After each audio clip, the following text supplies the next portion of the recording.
जय श्री राधा कृष्ण। श्री कुंज बिहारी श्री हरिदास। प्रिय भक्तों, जैसे कि कार्तिक मास चल रहा है और कार्तिक मास की रमा एकादशी आने वाली है, इसीलिए इस ऑडियो में हम रमा एकादशी की पद्म पुराण में वर्णित महान कथा का श्रवण करेंगे। कथा आरंभ करने से पहले आइए भक्तों, व्रत का शुभ मुहूर्त और योग जान लेते हैं। कार्तिक मास के कृष्ण पक्ष में पड़ने वाली एकादशी को रमा एकादशी कहा जाता है।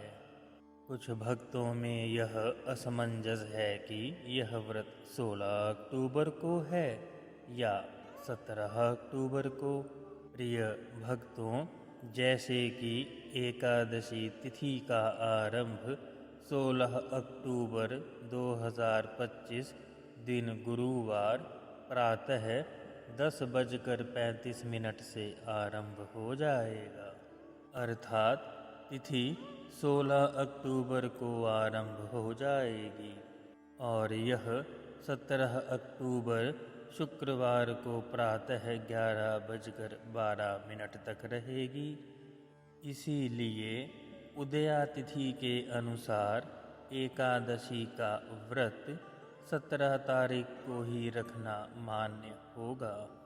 प्रिय भक्तों, 16 तारीख से ही अन्न का त्याग कर दें, क्योंकि तिथि तो 16 तारीख से ही लग रही है, परंतु व्रत का संकल्प आप 17 तारीख को लें और व्रत का पारण 18 अक्टूबर को प्रातः 6:24 से लेकर 8:41 के बीच में सबसे उत्तम समय पारण का है।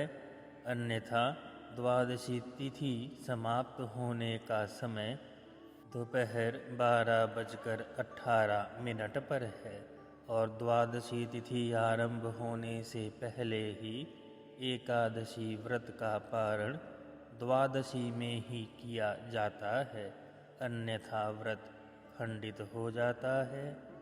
प्रिय भक्तों, इस दिन सूर्यदेव कन्या राशि से तुला राशि में गोचर करेंगे, जिससे तुला संक्रांति का महासंयोग बनेगा। यह दिन धनतेरस की खरीदारी के लिए भी शुभ माना जाता है।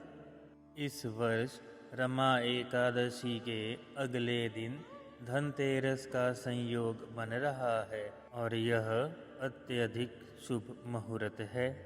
इस दिन धनतेरस अच्छे से मनाना चाहिए। प्रिय भक्तों, ज्योतिष शास्त्र की माने तो रमा एकादशी के दिन शिववास और शुक्ल योग समेत कई मंगलकारी योग बन रहे हैं।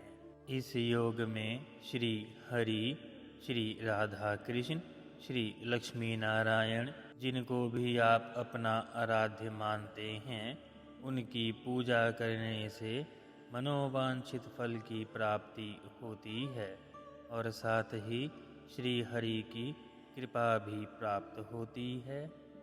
प्रिय भक्तों, रमा एकादशी व्रत के दिन 17 तारीख को ब्रह्म मुहूर्त में उठें, स्नान करें, प्रसाद भोग बनाएं, मंदिर साफ करें और एक पीले वस्त्र को चौकी पर स्थापित करें। उसके पश्चात श्री हरि का विग्रह स्थापित करें। यदि विग्रह नहीं है तो यह आप मानसिक भी कर सकते हैं। सूर्यदेव को जल अर्पित करें, भगवान श्री हरि को पीले पुष्प अर्पित करें, नैवेद्य अर्पित करें, धूप अर्पित करें, फल और खीर अर्पित करें। इसके पश्चात रमा एकादशी व्रत कथा का पाठ श्रवण करें और यदि आपके पास गुरु मंत्र है तो गुरु मंत्र का जाप करें, अन्यथा नारद जी को अपना गुरु मानते हुए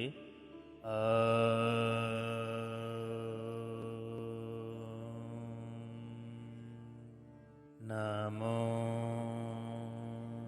भगवते वासुदेवाय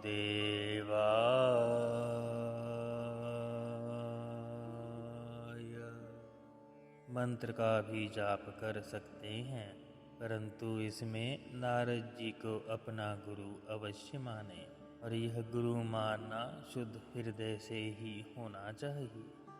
इसके पश्चात भगवान की आरती करें, उन्हें दीपदान करें।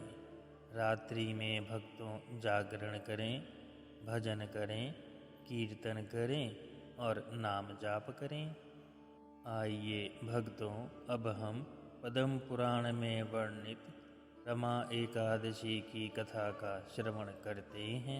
यह संवाद भगवान भोलेनाथ और माता पार्वती के बीच का है, जहाँ भोलेनाथ माता पार्वती को धर्मराज युधिष्ठिर और भगवान श्री कृष्ण की परस्पर वार्तालाप का श्रवण करवा रहे हैं।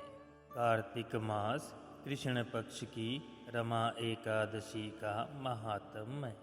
युधिष्ठिर ने पूछा, हे जनार्दन, मुझ पर आपका स्नेह है, अतः कृपा करके बतलाइए, कार्तिक के कृष्ण पक्ष में कौन सी एकादशी होती है?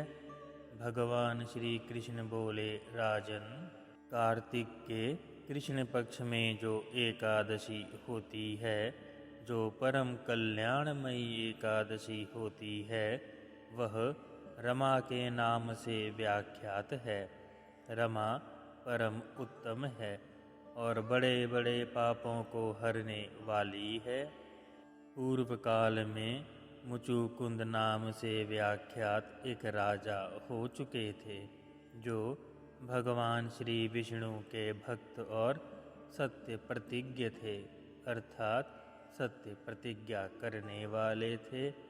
निष्कंटक राज्य का शासन करते हुए उस राजा के यहाँ नदियों में श्रेष्ठ चंद्रभागा कन्या के रूप में उत्पन्न हुई।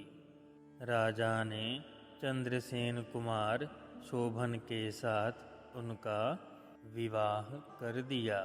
एक समय की बात है, शोभन अपने ससुर के घर आए।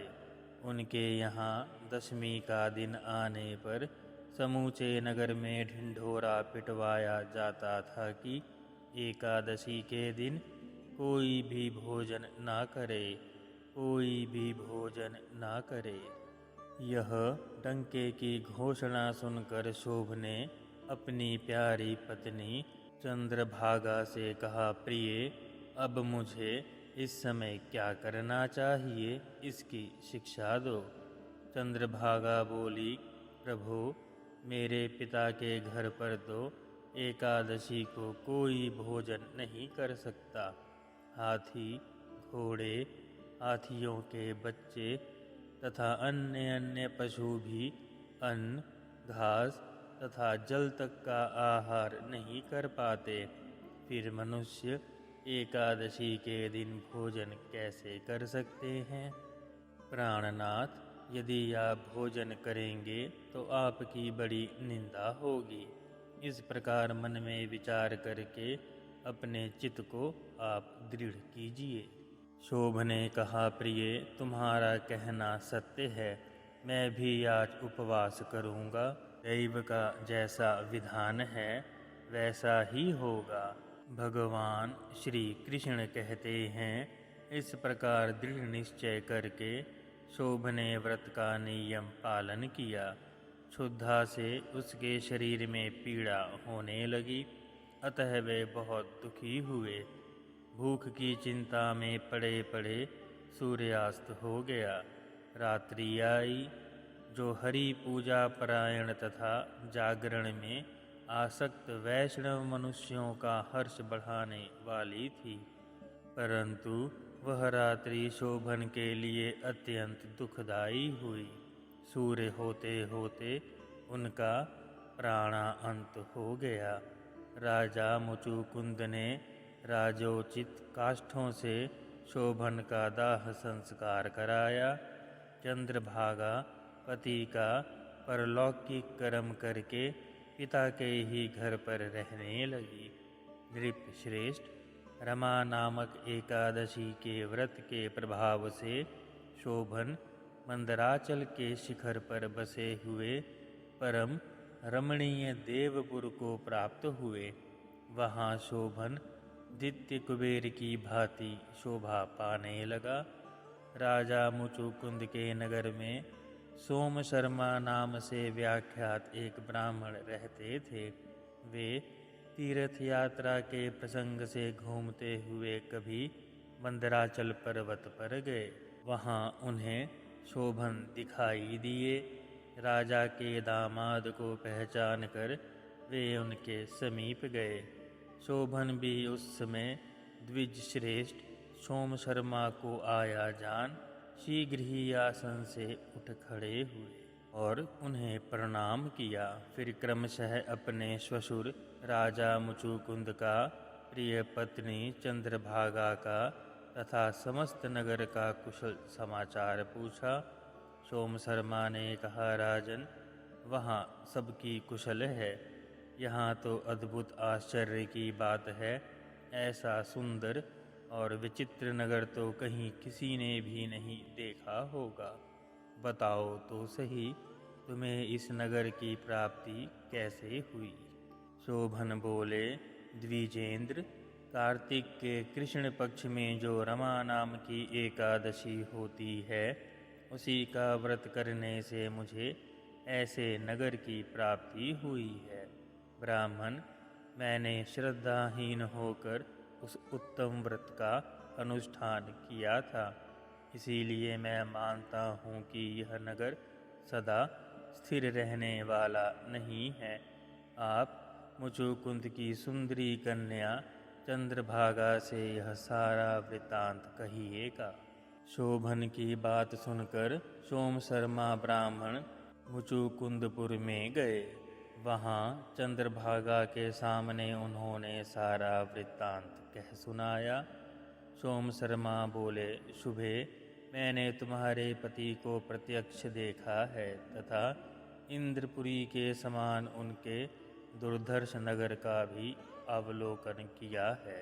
वे उसे अस्थिर बतलाते थे, तुम उनको स्थिर बनाओ। चंद्रभागा ने कहा, ब्रह्मऋषि, मेरे मन में पति के दर्शन की लालसा लगी हुई है। आप मुझे वहाँ ले चलिए। मैं अपने व्रत के पुण्य से उस नगर को स्थित बनाऊंगी। भगवान श्री कृष्ण कहते हैं, राजन, चंद्रभागा की बात सुनकर सोम शर्मा उसके साथ उसे मंदराचल पर्वत के निकट वामदेव मुनि के आश्रम पर ले गए। वहाँ ऋषि के मंत्र की शक्ति तथा एकादशी सेवन के प्रभाव से चंद्रभागा का शरीर दिव्य हो गया तथा उसने दिव्य गति प्राप्त कर ली। इसके पश्चात वह पति के समीप गई। उस समय उसके नेत्र हर्षोल्लास से खिल रहे थे। अपनी प्रिय पत्नी को आई देख शोभन को बड़ी प्रसन्नता हुई। उन्होंने उसे बुलवाकर अपने वाम भाग में सिंहासन पर बिठाया। तदंतर चंद्रभाग ने हर्ष में भरकर अपनी प्रीतम से यह प्रिय वचन कहा, नाथ, मैं हित की बात कहती हूँ, सुनिए। पिता के घर में रहते समय जब मेरी अवस्था 8 वर्ष से अधिक की हो गई, तभी से लेकर आज तक मैंने जो भी एकादशी व्रत किए हैं और उनसे मेरे भीतर जो भी पुण्य संचित हुआ है, उसके प्रभाव से यह नगर कल्प के अंत तक स्थिर रहेगा तथा सब प्रकार के मनोवांछित वैभव से समृद्धशाली होगा। नृप श्रेष्ठ, इस प्रकार रमा व्रत के प्रभाव से चंद्रभागा दिव्य भोग, दिव्य रूप और दिव्य आभूषणों से विभूषित हो अपने पति के साथ मंदराचल के शिखर पर विहार करती है। राजन, मैंने तुम्हारे समक्ष रमा नाम की एकादशी का वर्णन किया है। यह कथा चिंतामणि तथा कामधेनु के समान सब मनोरथों को पूर्ण करने वाली है। मैंने दोनों पक्षों के एकादशी व्रतों का पापनाशक महात्म्य बताया है। जैसे कृष्ण पक्ष की एकादशी है, वैसे ही शुक्ल पक्ष की भी है। इनमें भेद नहीं करना चाहिए। जैसे सफ़ेद रंग की गाय हो या काले रंग की, दोनों का दूध एक जैसा ही होता है। इसी प्रकार दोनों पक्षों की एकादशियाँ समान फल देने वाली हैं। जो मनुष्य एकादशी व्रतों का महात्म्य सुनता है, वह सब पापों से मुक्त हो श्री विष्णु लोक में प्रतिष्ठित होता है। पद्म पुराण में वर्णित रमा एकादशी कथा संपूर्ण। यह भक्तों, कथा संपूर्ण होने के पश्चात आप अपने गुरु मंत्र का या बताए हुए मंत्र का एक माला जाप अवश्य करें। प्रिय भक्तों, आप सबसे प्रार्थना है कि सनातन धर्म के ज्ञान प्रसार के लिए, हमें सफल बनाने के लिए और हमारे चैनल की रीचबिलिटी बढ़ाने के लिए आप चैनल को सब्सक्राइब करके हमें कृतार्थ करें और अपना सहयोग प्रदान करें। राधे राधे। श्री कुंज बिहारी श्री हरिदास